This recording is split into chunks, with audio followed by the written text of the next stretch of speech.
لقد جاءكم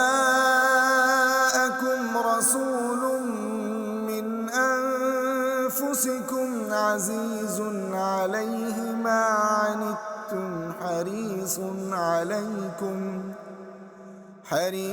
عليكم بالمؤمنين رءوف رحيم. فإن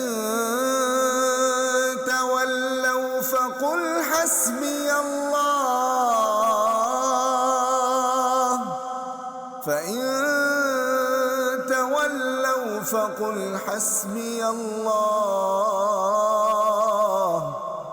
لا إله إلا هو عليه توكلت وهو رب العرش العظيم.